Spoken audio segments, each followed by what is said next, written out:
할렐루야. 예수 그리스도 이름으로 하나님 말씀 증거하겠습니다. 우리 다 같이 하나님 말씀 요한복음 9장 1절부터 7절까지 말씀을 다 같이 찾겠습니다.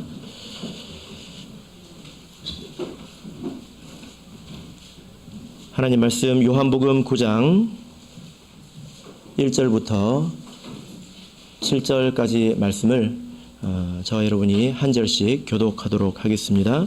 1절. 예수께서 길 가실 때에 날 때부터 소경된 사람을 보신지라.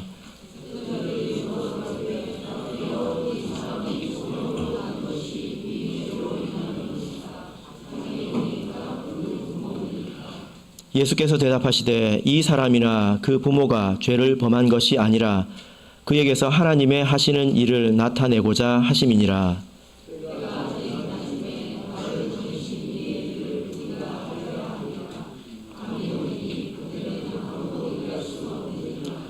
내가 세상에 있는 동안에는 세상의 빛이로라.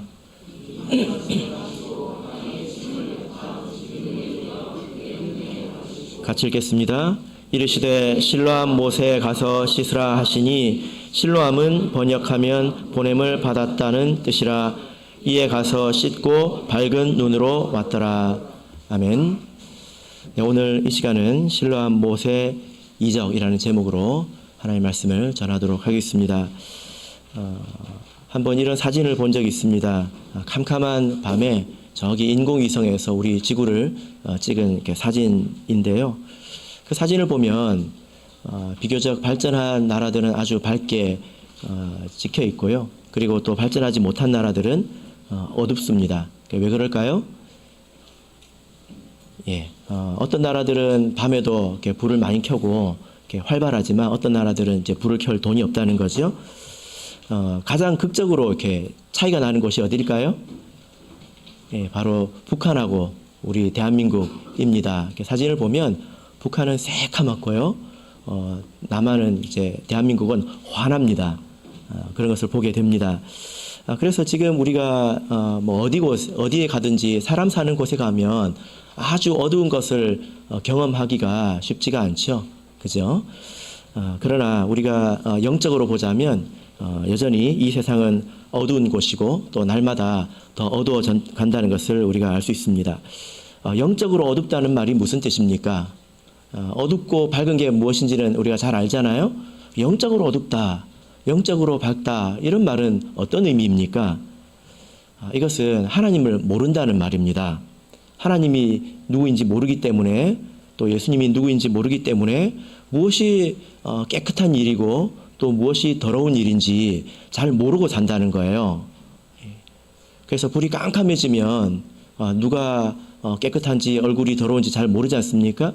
그런 것처럼 사람이 자기 나름대로 자기 생각을 가지고 세상을 살아간다라는 뜻입니다.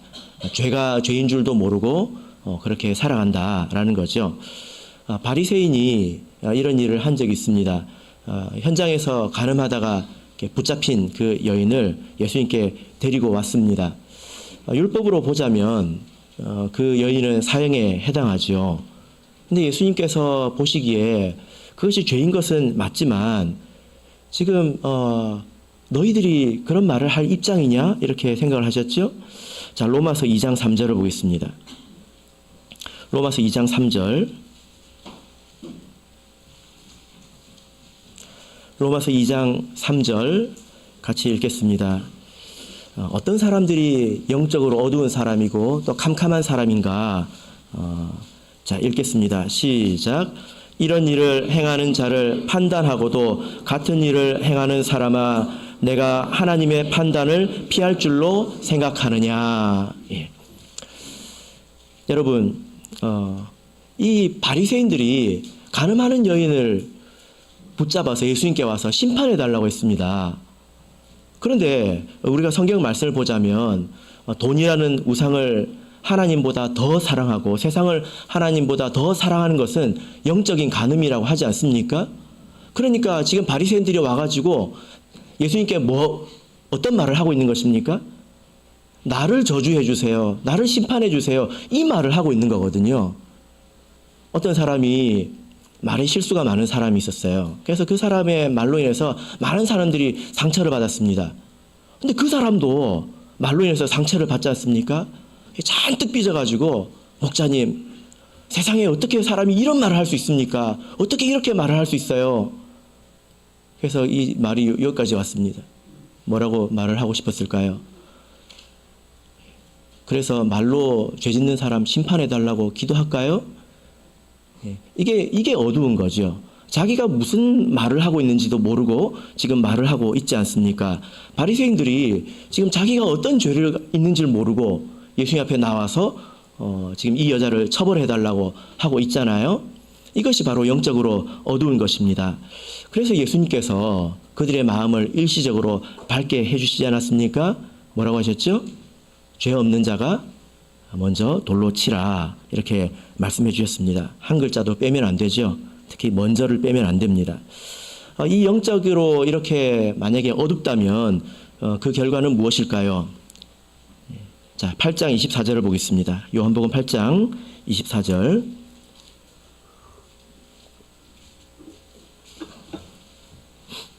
요한복음 8장 24절. 자, 우리 같이 읽겠습니다. 시작. 이러므로 내가 너희에게 말하기를 너희가 너희 죄 가운데서 죽으리라. 예, 됐습니다. 영적으로 어두운 가운데 있다면 너희 죄 가운데서 죽으리라. 죄가 죄인 줄도 모르고 내가 다른 사람을 정죄하고 있는 것이 사실은 자기를 저주하는 것인지 모르고 그렇게 평생을 살아간다면 그 사람은 결국 죄 가운데서 죽게 되고 그리고 영원한 심판 가운데로 들어가게 되지 않겠습니까? 그래서 우리에게 영적인 빛이 필요하고 밝은 가운데서 살아가야 되는 이유가 여기 있는 것입니다. 이런 그 영적인 어두움 가운데서 형광등을 킨다고 해서 우리가 밝아지지 않습니다. 무엇이 필요할까요? 바로 예수님이 필요하죠. 예수님께서는 스스로 나는 세상의 빛이다, 이렇게 말씀을 하셨습니다. 이것은 영적인 빛이라는 것이죠. 그래서 예수님을 통해서 우리가 하나님을 알 수 있게 되고 또 진리를 깨닫게 되고 자신의 죄가 무엇인지 깊이 알게 되고 더러운 것을 우리가 벗어나고자 하는 그런 마음을 비로소 얻게 될 수 있다는 것입니다. 자, 오늘 본문의 내용을 보시면 예수님께서 소경의 눈을 뜨게 해주신 장면인데 이것은 어두운 사람에게 빛을 내려주신 이야기입니다. 자, 우리 1절, 2절을 다시 한번 보겠습니다. 1절, 2절 다시 읽겠습니다. 시작. 예수께서 길 가실 때에 날 때부터 소경된 사람을 보신지라. 제자들이 물어 가로되 랍비여, 이 사람이 소경으로 난 것이 네 죄로 인함이오니까 자기 오니까 그 부모 오니까. 사람들은 대체적으로 자기가 어두움 가운데 있다는 것을 모릅니다. 밝은 가운데로 나와야 내가 어두웠었구나, 이걸 알게 된다는 말이에요. 그러면 우리가 좀 불안할 수도 있잖아요. 내가 생각하기에 나는 아무 문제가 없는데, 아무리 봐도 내가 문제가 없는데 내가 어두움 가운데 있기 때문에, 영적으로 어둡기 때문에 나를 바라보지 못하는 것은 아닌가? 그럴 수도 있잖아요. 저든 여러분이든 누구든지, 그죠? 그래서 서로 손가락질하면서 네가 어둡다, 네가 어둡다, 이렇게 말할 수 있지 않습니까? 그래서 우리는 오늘 이 말씀을 잘 들어야 합니다. 우리가 이런 태도가 있다면 우리는 예수님을 통해서 빛 가운데로 더욱더 나아가게 될 것입니다. 예수님께서 길을 가다가 소경을 이렇게 보셨는데요. 그때 제자들이 예수님께 질문했죠. 저 사람이 날 때부터 소경이 된 것은 도대체 뭐 때문입니까? 저 사람의 죄 때문입니까? 아니면 그 부모의 죄 때문입니까? 지난 시간에 이 말씀을 전해드렸는데요. 이 질문은 얼토당토하는 질문이 아니라 할 수 있는 질문입니다. 그죠? 사람이 자신이 죄를 지으면 그 죄의 대가를 치르는 것은 당연한 거죠. 성경을 보면 그런 예들이 많이 있지 않습니까? 가룟 유다도 있고 또 아간도 있지 않습니까? 그리고 살아서 그 대가를 치르지 않는 것처럼 보여도 반드시 대가를 치르고 죽고 나면 확실하게 대가를 치르게 됩니다. 그래서 저 사람의 죄 때문에 저렇게 고통을 당하는 것이냐? 이것은 물을 수 있는 질문이라는 것입니다. 두 번째로 그 부모의 죄 때문에 저 사람이 저렇게 고통을 받는 것이냐? 이것도 물을 수 있습니다. 우리가 성경을 보면 부모의 공덕을 통해서 자식들이 복을 받기도 하고 부모의 죄악을 통해서 자식들이 벌을 받기도 합니다. 그죠? 성경을 보면 우리가 다윗의 아들이 솔로몬인 것을 알지 않습니까? 근데 솔로몬의 아들은 누구입니까? 예, 르호보암이죠. 근데 한번 생각을 해보세요. 솔로몬이 다윗보다 훨씬 지혜로운 왕이잖아요. 왜냐하면 하나님께서 너와 같은 왕이 없다 이렇게 말하는 것을 보니까 솔로몬은 최고의 지혜를 가진 그런 왕입니다. 그러면 누가 자식을 잘 키워야 될까요? 누가? 예. 다윗은 솔로몬을 낳았는데 솔로몬은 르호보암을 낳았습니다. 무엇을 말합니까?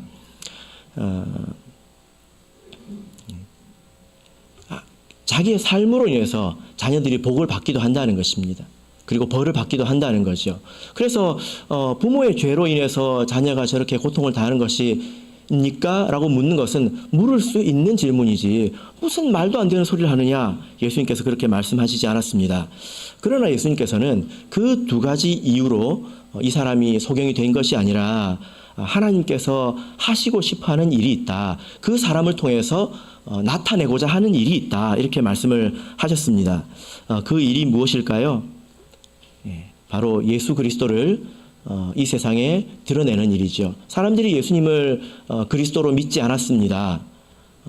메시아로 믿지 않았습니다. 그러니까 이런 사람들을 통해서 예수님께서 참으로 그리스도라는 것을 드러내는 것이죠. 지난 시간에 말씀을 듣지 않았습니까? 예수님께서 메시아가 이 땅에 오면 소경이 눈을 뜬다 라는 말씀이 성경에 있습니다. 구약에 있습니다. 그러면 누군가는 소경으로 살아야 메시아가 그 일을 하지 않겠습니까? 바로 이것이 하나님의 일이라는 것입니다.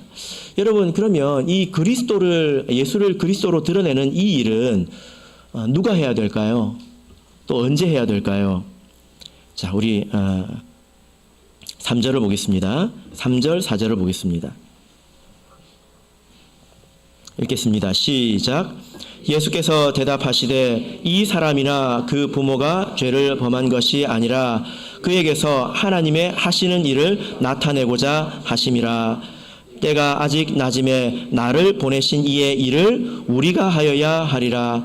밤이 오리니 그때는 아무도 일할 수 없느니라. 예. 자, 여러분, 이 말씀을 보니까 예수님께서 이 사람이 소경된 것은 하나님의 일을 나타내고자 하십니다. 근데 그 일을 누가 해야 된다고 말하고 있습니까? 나를 보내신 이의 일을 우리가 하여야 하리라, 이렇게 말씀하고 계십니다. 그리고 밤이 오면 일할 수 없기 때문에 낮이 될 동안에 우리가 일해야 된다, 이렇게 말씀을 하고 계십니다. 여러분, 우리가 여기서 생각을 잘해야 합니다. 하나님께서 하실 일은 하나님께서 하시지요. 그죠? 하나님께서 하시는 일은, 하나님의 뜻은 도를 통해서라도 일을 하시지 않겠습니까? 그러니까 나는 아무것도 안 해도 되는 거잖아요. 나는 아무 일도 안 해도 하나님의 일은 다 이루어지지 않겠습니까? 그죠? 이게 속는 것입니다. 이것이 성경을 절반만 읽은 것이죠. 우리가 이 말씀을 보면 하나님의 일, 하나님의 뜻이 있기 때문에 이 일을 이루는 데 대해서 두 가지 조건이 나옵니다. 첫 번째는 낮에 해야 된다는 것입니다. 때가 있다는 거예요. 그 일을 항상 할 수 있는 것이 아니라는 것입니다. 그리고 그 일을 우리가 해야 된다는 것입니다. 우리가 낮에 해야 된다라는 것입니다. 그래서 예수님께서 하나님의 뜻을 많이 이루고 사셨고 하나님의 뜻을 성취하는 삶을 사셨는데, 우리가 이제 간과하기 쉬운 것은 뭐냐 하면은, 예수님은 말씀이 육신으로 이 땅에 오신 분이지 않습니까? 그러니까 큰 능력이 있는 분이잖아요. 그러니까 예수님께서 이적을 행하시고 이런 것도 참으시고 지혜로운 말씀도 전하시고 저런 능력을 행하시는 것은 당연한 거예요. 우리하고는 다르다는 거죠. 그런데 여러분, 그렇지 않습니다. 그렇지 않습니다. 예수님께서는 우리가 이 복음서를 보면 아주 고되게 일을 하셨어요. 아주 힘들게 수고를 하셨습니다. 그리고 나서 종종 밤을 새워서 기도를 하셨습니다. 우리가 그 삶을 잘 들여다보면 이런 삶이라면 누구든지 예수님처럼 행할 수 있을 것이다. 이런 생각을 할 수 있어요. 제가 지금 신학 연수회 중인데요. 제가 퇴임하신 어떤 그 연합총회 목자님께서 한 분 이제 강사로 오셔서 저희가 지금 배우고 있습니다. 사실 제가 그 참석할 때마다 매번 놀랍니다. 어떤 점에 대해서 놀라냐면 제가 어떤 생각이 드냐면 나는 아는 게 뭘까? 나는 무엇을 알고 있을까? 이런 생각이 듭니다. 그분이 얼마나 성경을 많이 깊이 알고 계신가? 또 이제 그분의 그 이제 이야기를 들어보면 하나님께서 그분을 통해서 많은 일을 하신다는 것을 제가 이제 알 수 있었습니다. 그런데 그 사람은 본래 훌륭해서 본래 대단해서 그런 일을 행하고 지식이 있는 것이 아니라는 것을 제가 알게 됐어요. 얼마나 열심히 일하시는지 모릅니다. 얼마나 열심히 하시는지 몰라요. 지금 퇴임을 하셨거든요. 그런데도 아주 열심히 일을 하십니다. 제가 그동안에 10년 넘게 그분의 이제 삶을 지켜보면서 시간을 헛되게 보내는 것을 본 적이 없습니다.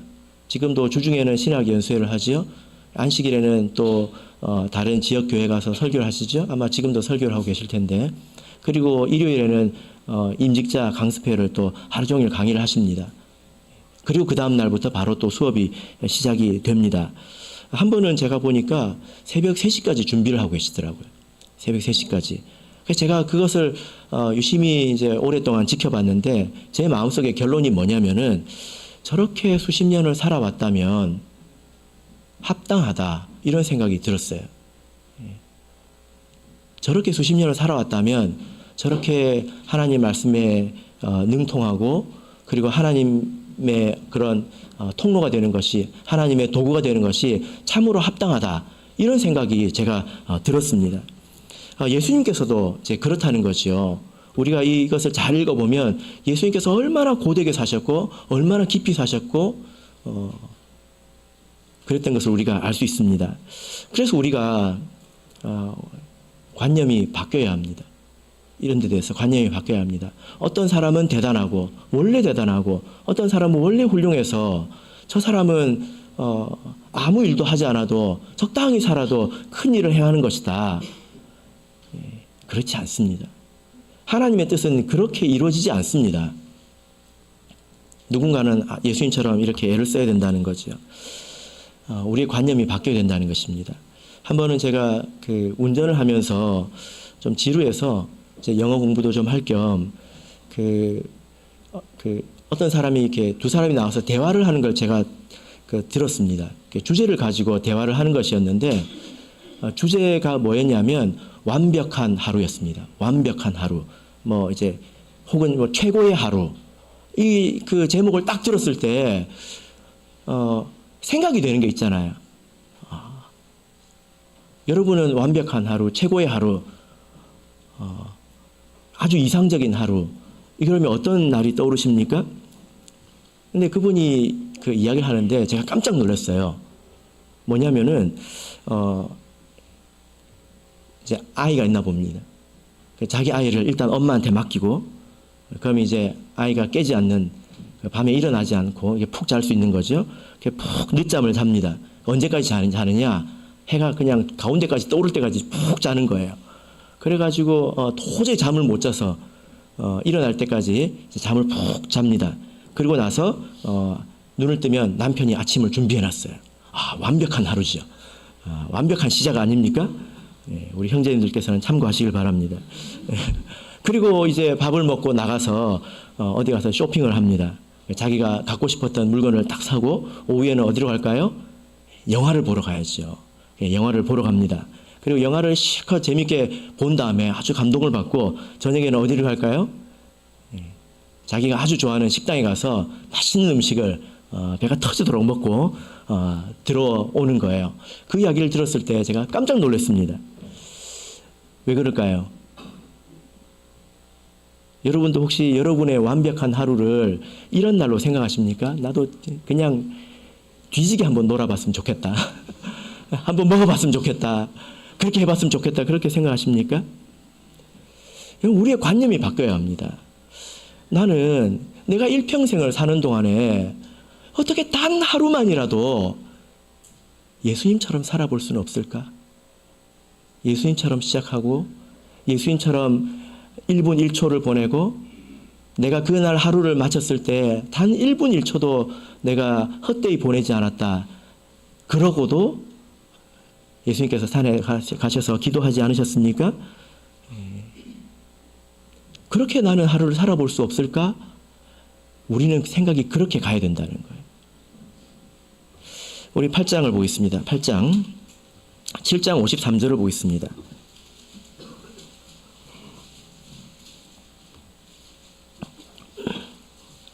7장 53절 그리고 8장 1절 두 구절이 붙어 있는데요. 우리 같이 읽어보겠습니다. 7장 53절 8장 1절 읽겠습니다. 시작. 다 각각 집으로 돌아가고 예수는 감람산으로 가시다. 그 뒤에 나오는 이야기가 무슨 내용이죠? 죄 없는 자가 돌로 치라. 먼저 돌로 치라. 그 내용입니다.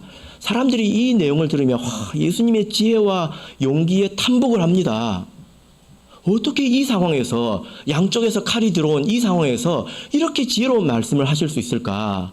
그리고 이렇게 용기가 있을 수 있을까? 여러분 이 말 아무 데서나 가가지고 했다가 여러분들이 먼저 돌로 맞을 수도 있어요. 죄 없는 자가 돌로 치라 했더니 그 여자를 돌로 치는 게 아니라 예수님을 돌로 칠 수도 있다는 거예요. 용기가 있지 않습니까? 지혜가 있지 않습니까? 예수님은 어떻게 이런 분이 될 수 있는가? 앞구절을 보세요. 다 사람들이 이야기를 듣고 다 집으로 갔을 때 예수님은 어디로 가셨습니까? 뭐하러 가셨을까요? 감람산에 뭐가 있습니까? 예수님께서 기도하시던 곳이 있습니다. 예수님께서 이렇게 사셨기 때문에 이런 지혜가 있고 이런 능력이 있는 것입니다. 비록 나사렛에서 태어나셨어도 잘하셨어도 그렇게 된 거예요.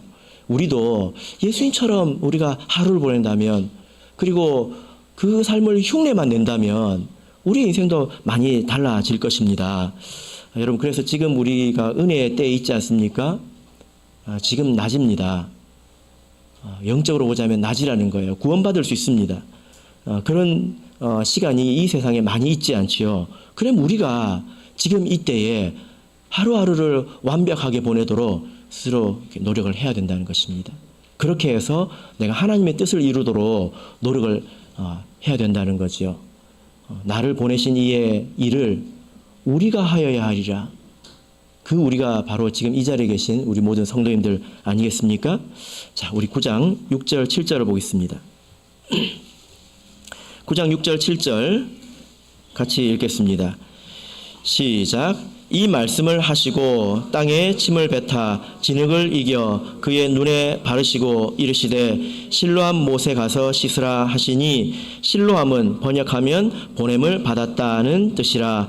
이에 가서 씻고 밝은 눈으로 왔더라.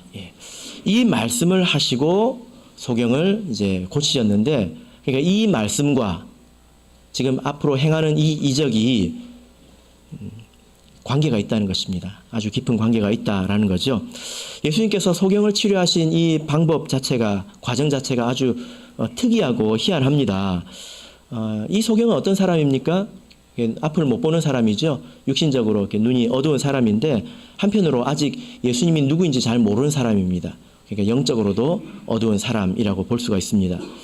어떻게 치료를 하셨죠? 침을 탁 뱉어가지고 진흙을 막 만들어서 그의 눈에 이렇게 발라줬습니다.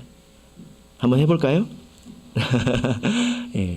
우리가 그 구약 성경을 보면 좀 이런 장면들이 좀 낯설긴 하죠. 보통 예수님께서는 그 말씀으로만 이렇게 치유를 하신 경우가 이제 많고, 그리고 또 안수해서 고쳐주신 경우가 또 많지 않습니까?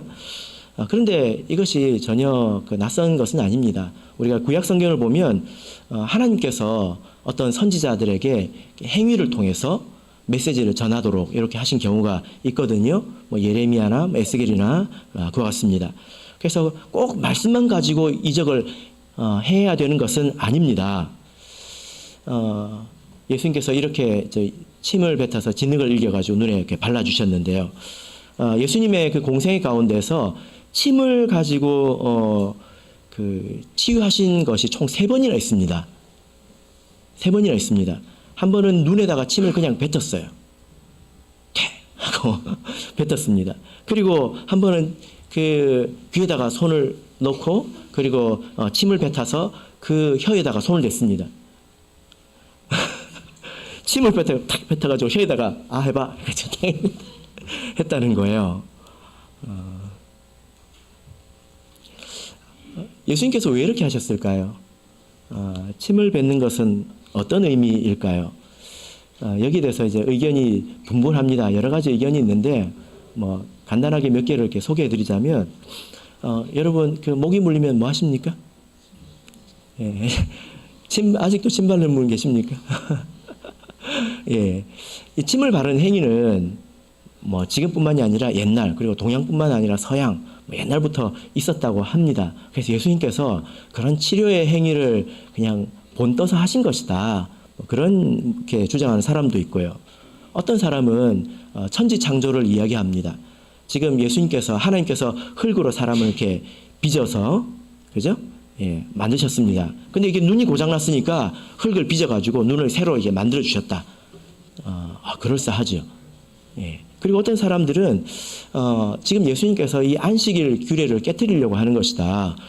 안식일의 그 규례가 보면 39가지가 있는데 그 가운데 이렇게 건물을 짓거나 또 건물을 이렇게 뭘 발라서 보수를 하거나 이런 것들은 다 안식일에 하지 못할 일들입니다. 근데 그런 일을 통해서 사람들을 이렇게 고치셨으면 또 안식일을 그 규례들을 이제 교정해 주시는 효과가 있지 않습니까? 뭐 이런저런 의견들이 있는데요. 우리는 성경을 통해서 이 말씀을 좀 이해해야 되지 않겠습니까? 자, 우리 민수기 12장을 보겠습니다.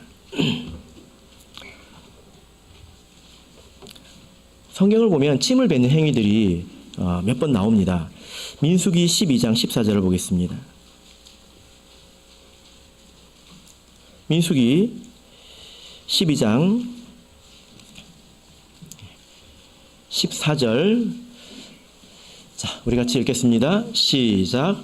여호와께서 모세에게 이르시되 그의 아비가 그의 얼굴에 침을 뱉었을지라도 그가 7일간 부끄러워하지 않겠느냐. 그런즉 그를 진 밖에 7일을 가두고 그 후에 들어오게 할지니라 하시니. 예.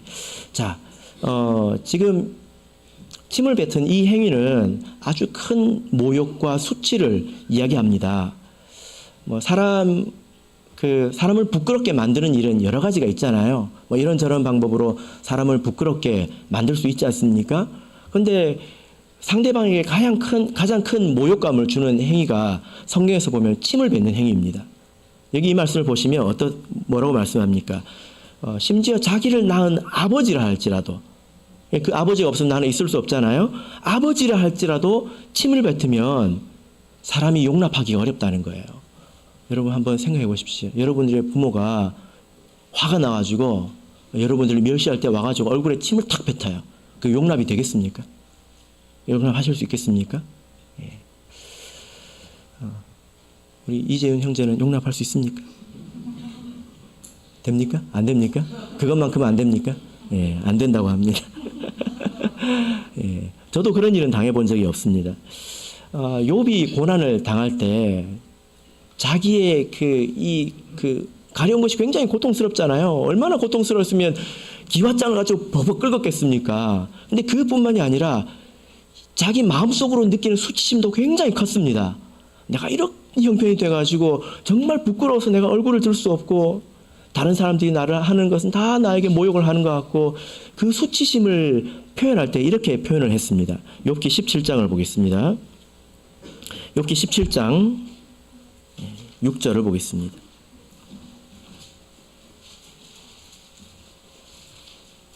욥기 17장 6절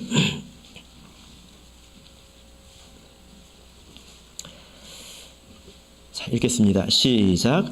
하나님이 나로 백성의 이야기거리가 되게 하시니 그들이 내 얼굴에 침을 뱉는구나. 욥이라고 하는 대단한 사람이 그런 어마어마한 일을 당했을 때 사람들이 수근수근 하지 않습니까? 그것이 얼마나 수치스러웠는지 사람들이 와서 자기 얼굴에 침을 뱉는 것 같은 그런 모욕감을 느꼈다. 이렇게 말씀을 하고 있습니다. 그 이외에 성경에서 침을 뱉는 이런 구절들을 우리가 보면 이것은 분명하게 수치심을 이야기합니다. 그런데 우리가 성경을 보면요, 또 진짜로 침뱉음을 이렇게 받은 사람이 있습니다. 침을 맞은 사람이 있는데 누구일까요? 누구일까요? 예수님이에요. 그죠? 자, 우리 마태복음 26장을 보겠습니다. 마태복음 26장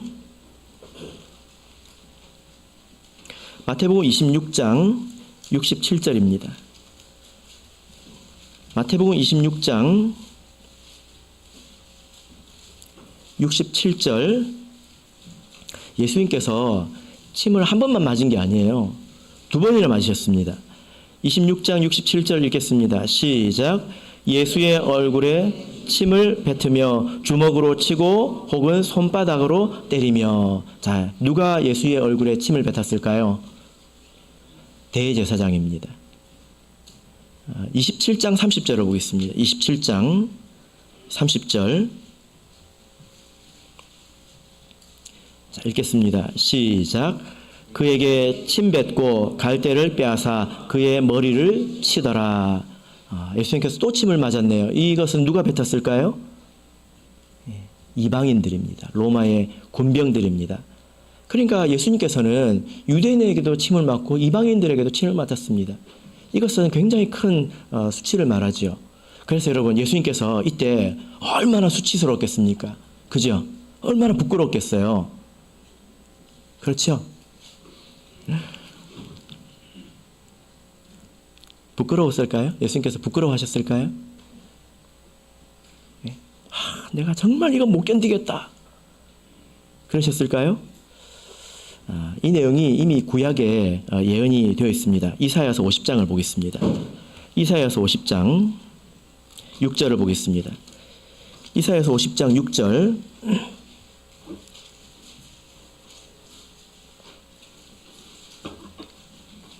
이사야서 50장 6절.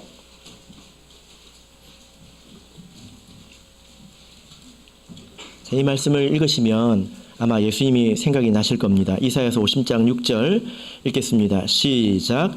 나를 때리는 자들에게 내 등을 맡기며 나의 수염을 뽑는 자들에게 나의 뺨을 맡기며 수욕과 침뱉음을 피하려고 내 얼굴을 가리우지 아니하였느니라. 여러분, 이 말씀을 보니까 예수님이 생각이 나시죠? 예수님께서 이런 수치를 당하셨을 때 부끄러워하셨겠지요. 이어서 7절을 보겠습니다. 7절 시작. 주 여호와께서 나를 도우심으로 내가 부끄러워 아니하고 내 얼굴을 부싯돌 같이 굳게 하였은즉 내가 수치를 당치 아니할 줄 아노라. 여러분, 예수님께서 부끄러워하셨다고 하고 있습니까? 여기서 뭐라고 하고 있죠? 주 여호와께서 나를 도우심으로 내가 그런 일을 당해도 부끄러워하지 않았다는 것입니다. 여러분, 사람들이 다 보는 데서 내가 어떤 다른 사람에게 한 대 맞았다고 생각해 보세요. 맞은 것은 별로 아프지 않지만 얼마나 수치스럽겠습니까? 그러니까 누가 내 얼굴에 침을 뱉었다고 생각해 보세요. 아마 교회 나오기가 쉽지 않을 거예요. 예수님께서 이 한낱 피조물들에게 이런 수치를 당하셨는데 그래 내가 부끄러워하지 않았다. 그리고 뭐라고 말하고 있습니까? 내 얼굴을 부싯돌같이 굳게 하였다. 이렇게 말씀하고 있습니다. 예수님께서 너무 수치스럽고 민망해서 어쩔 줄 몰라 하신 것이 아니라 그 침을 맞지 않기 위해서 얼굴을 돌리거나 가린 것이 아니라 담담하게 있었다는 것입니다. 모든 것을 다 받아들이셨다는 것입니다. 왜 이렇게 받아들이셨을까요? 이것은 하나님이 주시는 수치이거든요. 그리고 이것은 수치로 끝나는 것이 아니라 이런 일을 통해서 인류의 구원 사역이 이루어질 것이기 때문에 그렇습니다. 이것으로 끝나는 것이 아니라 예수는 3일 만에 부활하실 것이고 하나님의 우편에 가실 것이기 때문에 그렇습니다. 예수님께서 그것을 다 아셨기 때문에 이 수치는 수치로 끝나는 것이 아니라 하나님의 일이 되기 때문에 그것을 부끄러워하지 않으셨다는 거예요. 오늘 본문에서 좀 흥미로운 것은요. 우리 본문으로 돌아가겠습니다. 요한복음 9장 6절을 보시면 9장 6절을 보시면 예수님께서 땅에 침을 뱉어서 진흙을 이겨서 그의 눈에 이렇게 바르셨잖아요. 그죠? 이 바르다고 하는 것은 표면에 곱게 이제 펴서 바르는 것을 이야기를 하는데, 원래 성경을 보면 바르는 이야기들이 여러 번 나옵니다. 그때 쓰는 표현들이 있습니다. 바르다 할 때. 그래서 보면 금식할 때 너희 머리에 기름을 바르라.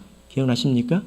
금식할 때 힘든 표정하지 말고 세수하고 머리에 기름을 발라라. 사람들이 모르게 하라. 그리고 예수님께서 죽으셨을 때 여자들이 향유를 사서 예수님의 몸에 바르려고 하잖아요. 그리고 야고보서 5장을 보시면 병든 자에게 기름을 바르라고 하지 않습니까? 이렇게 바를 때 쓰는 그런 단어가 있습니다. 근데 오늘 이 말씀 가운데서 이렇게 바르다고 할 때는 전혀 다른 단어가 쓰고 있는데, 그 단어가 뭐냐면 크리오라고 하는 단어인데, 기름을 붓다, 이 단어입니다. 기름을 붓다. 이게 깜짝 놀랄 만한 일이거든요. 크리오에서 크리스토스, 그리스도라는 단어가 나왔습니다. 기름을 바르다는 그 단어예요.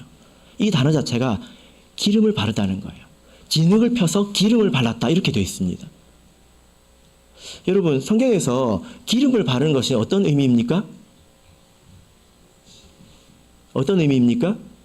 우리가 구약 성경을 보면요, 하나님께서 그 계시해 주신 그 성전을 만들고 나서 성전에서 쓰는 그런 그 기물들 있지 않습니까? 그릇도 있고 뭐 집게도 있고 여러 가지가 있잖아요. 제일 처음에 거기에 뭐 합니까? 기름을 바릅니다. 그래서 이 그릇은, 이 집게는 세상에 있는 그런 것이 아니라 하나님을 위해서 사용되는 특별한 그릇이다 해서 성물이라고 합니다. 거룩한 물건. 그래서 이것은, 기름을 바르는 것은 다른 것과는 다르다고 구별하는 것입니다. 그죠? 그리고 또 누구에게 기름을 부었을까요? 제사장에게 기름을 부었습니다. 기름 부은 받은 왕도 있지만 모든 왕에게 다 기름을 붓지는 않았어요. 그런데 모든 제사장들은 다 기름을 부음을 받았습니다. 이것은 세상에 있는 사람이 아니라, 자기를 위해서 사는 사람이 아니라 하나님을 섬기는 하나님의 것이다 하고 구별하는 것입니다. 또 구약에서 메시아가 올 것이라고 했지요. 메시아라고 하는 것은 히브리어로 기름 부음 받은 자를 말합니다. 바로 그리스도를 말합니다. 신약 성경에서 기름 부음 받은 자들이 있습니다. 누굴까요? 네, 여러분들이죠. 우리들입니다. 신약 성경에 보면 기름을 부어서 성령으로 인을 쳤다, 이렇게 말하고 있습니다. 인을 친다고 하는 것은 구별한다는 거죠. 여러분, 물건 사가지고 이름표 붙이잖아요. 그죠? 성령으로 인을 치는 것은 하나님께서 이름표를 붙이는 것과 같습니다. 그래서 이 기름을 바르다고 하는 것은 다른 것과는 다르게 특별히 이것은 내 것이다 라고 구별하는 것입니다. 구별하는 것. 하나님의 것으로 구별되는 것이죠. 그래서 이것이 세상에서 가장 귀한 일이지 않겠습니까? 그러니까 이 예수님의 이것을 보자면, 이 소경에게 행한 것을 보자면 가장 수치스러운 것으로 가장 귀한 것을 주셨다는 거예요. 침을 뱉는 행위는 가장 수치스러운 것입니다. 그것으로 가장 귀한 것을 주셨습니다. 사실 예수님도 그런 분이지 않습니까? 가장 부끄러운 죽음을 당하셨지만 가장 큰 일을 하셨습니다. 십자가는 세상에서 가장 부끄러운 것이죠. 가장 그것으로 큰 일을 하셨습니다. 그래서 이 소경과 예수님에게는 공통점이 있다는 거예요. 무엇입니까? 침뱉음을 당했고, 그리고 기름 부음을 받았다라는 것입니다. 그래서 이 겸손한 소경은 그 일을 당할 때 예수님처럼 부끄러워하지 않고, 그죠? 예수님께서 주시는 것이면 무엇이든지 이 마음으로 그것을 받았다는 거예요. 그것이 자기의 기름 부음이 되었다는 것입니다. 여러분, 이것이 우리에게 은혜가 되지 않습니까? 때로 우리 삶에 아주 수치스러운 일들이 찾아옵니다. 욥도 그랬잖아요. 하나님이 나에게 이런 일을 행하셨다. 사람들이 나에게 침을 뱉도록 하셨다. 이렇게 말하지 않습니까? 이해가 되죠. 얼마나 고통스러웠으면 그런 말을 했겠습니까? 사실 하나님께서 우리에게 침을 뱉으시는 것은 아닙니다. 우리가 그 일이 어떤 의미인지 어떤 가치인지 모르기 때문에 우리가 그렇게 처음에 그렇게 느낄 뿐이지요. 그런데 우리가 그 고통 가운데 있을 때는 때로는 우리가 너무 수치스럽고 부끄럽고 민망하고 고통스러워서 어떻게 내가 이런 일을 당할 수 있을까? 어떻게 우리에게 이런 일이 있을 수 있을까? 하고 고통스러워하기도 합니다. 제가 이것을 생각할 때 가장 먼저 생각난 게 뭐냐면은 우리나라 말 가운데 이런 말이 있잖아요. 부모의 얼굴에 뭐 칠한다고요? 먹칠이죠.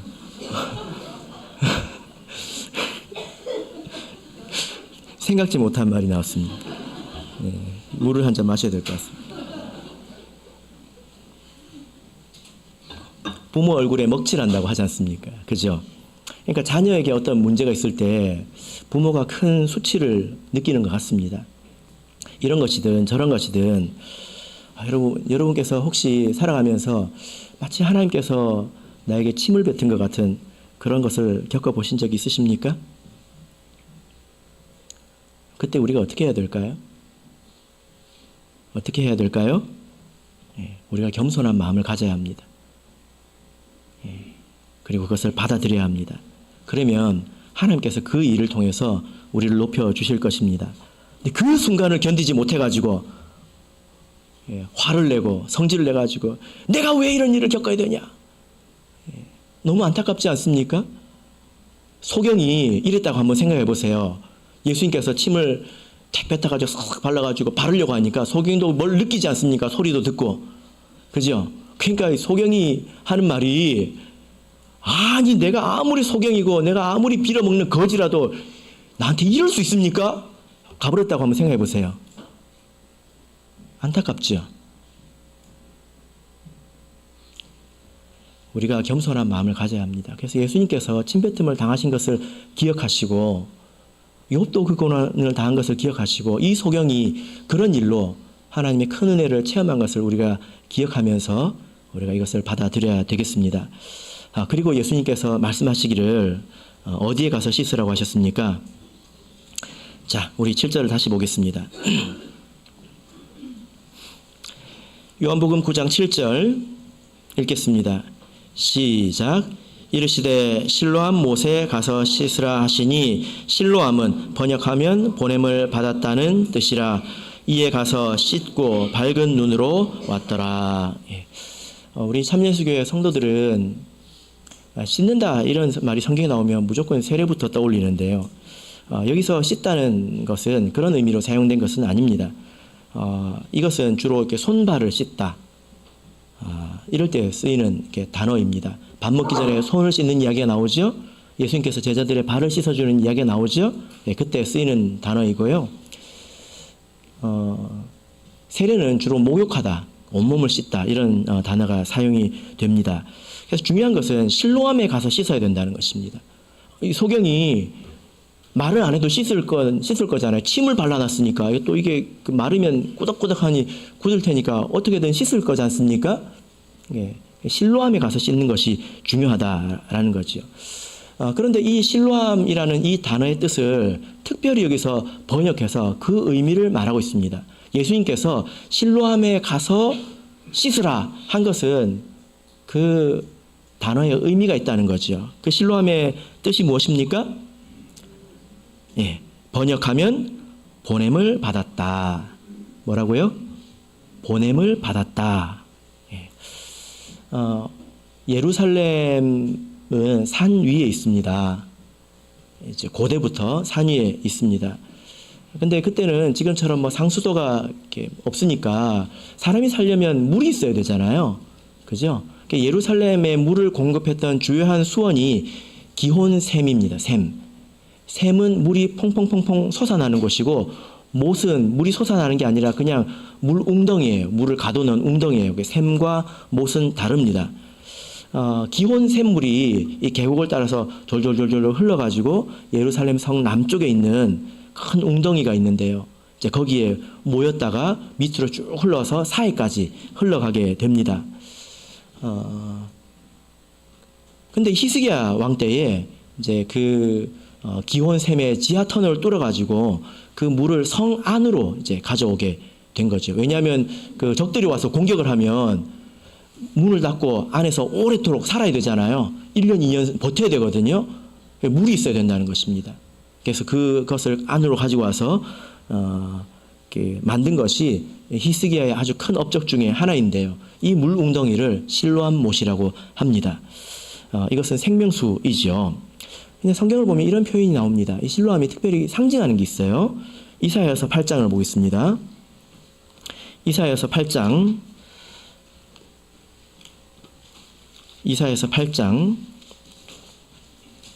6절을 보겠습니다.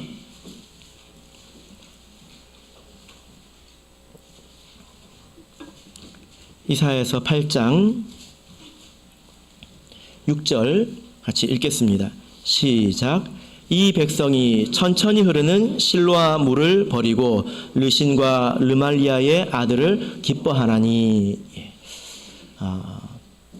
이사야의 말씀 가운데서 이 백성들이 천천히 흐르는 실로암 물을 버렸다. 여기서는 실로암 물을 이렇게 말합니다. 이스라엘이 르호보암 왕 때 남과 북으로 분단이 되었습니다. 그래서 남쪽에는 남유다, 그리고 북쪽에는 북이스라엘이라는 나라가 두 개의 나라가 생겼는데요. 남유다에는 다윗의 자손들이 계속 왕이 되었습니다. 그리고 이 남유다에 하나님의 성전이 있었죠. 그죠? 그런데 이 하나님께서 이 남유다에 다윗의 자손들이 계속 왕이 될 것이다, 이런 약속을 주셨습니다. 그런데 북이스라엘은 그것을 버렸죠. 성전도 버리고 하나님께서 주신 그 다윗 언약도 버렸습니다. 그래서 북이스라엘이 뭘 했냐면요, 다른 이방 나라와 결합을 해가지고 남유다를 먹으려고 했습니다. 남유다를 멸망시키려고 했습니다. 이것은 하나님을 버리는 것이지 않습니까? 그래서 여기서 말하는 실로암 물을 버렸다라고 하는 것은 하나님을 버리고 하나님께서 주신 그 제사와 하나님께서 주신 그 다윗의 언약을 버린다는 그런 의미입니다. 근데 여기서 보면 실로암 이 물이 어떻게 흐른다고 말하고 있습니까? 천천히 흐른다고 이렇게 말하고 있죠.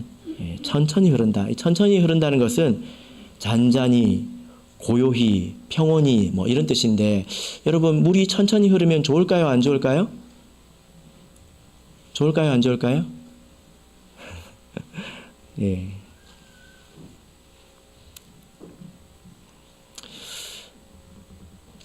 (7절) 우리 읽어보겠습니다. 7절 읽겠습니다. 시작. 그러므로 주 내가 흉룡하고 창일한 큰 하수 곧 아수르 왕과 그의 모든 위력으로 그들 위에 덮을 것이라.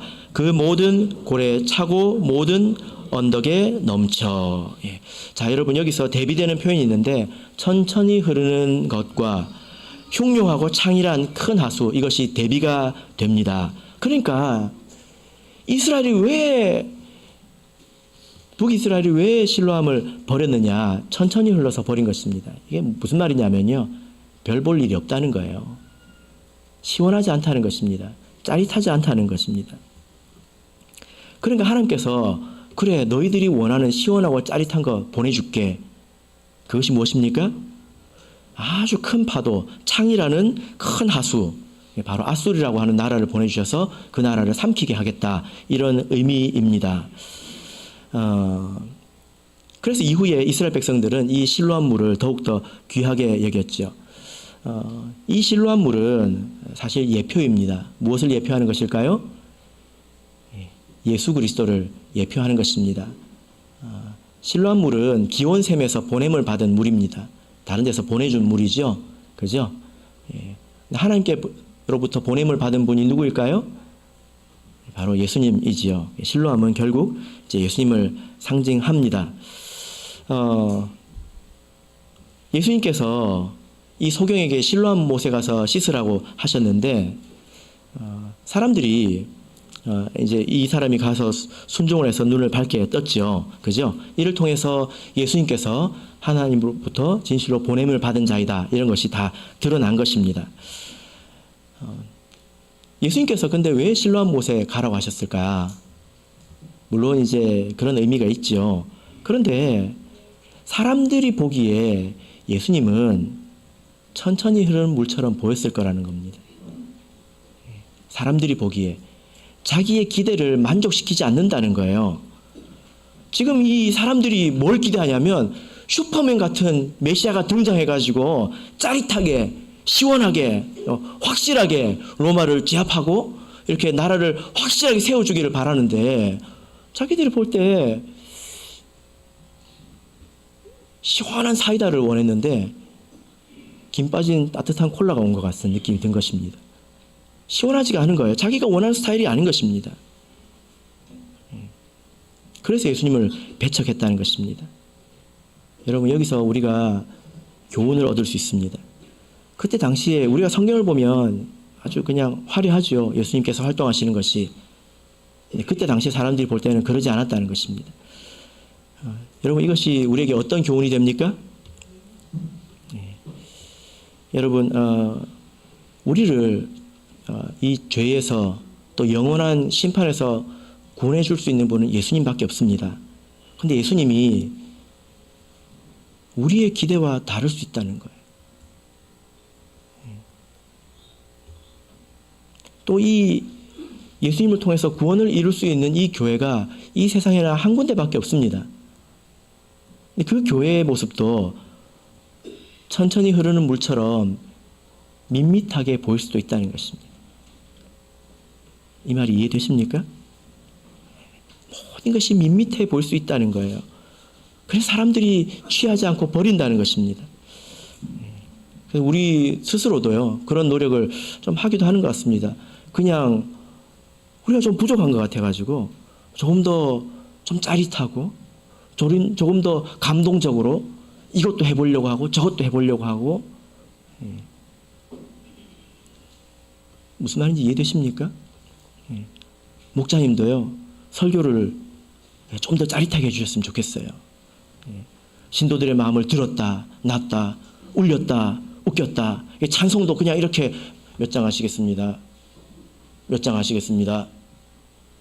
이렇게 하지 말고 조금 더 풍성한 악기를 가지고 좀 조명도 좀 더 화려하게, 좀 여기는 좀 어두웠으면 좋겠고요. 시원한 그냥 사이다 먹듯이 예배드리고 말씀도 듣고 그냥 시원하게 그냥 갔으면 좋겠습니다. 그렇습니까? 그런 걸 우리 스스로 흉내내려고 하지는 않습니까? 아무리 밋밋해 보일지라도 예수 이름에 생명이 있습니다.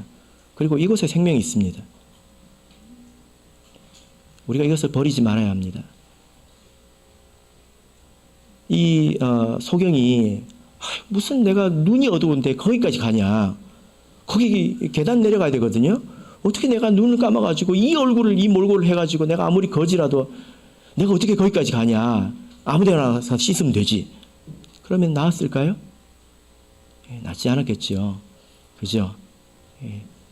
우리는 보냄받은 예수님, 그리고 이 땅에 보냄받은 교회를 우리는 소중히 여겨야 합니다.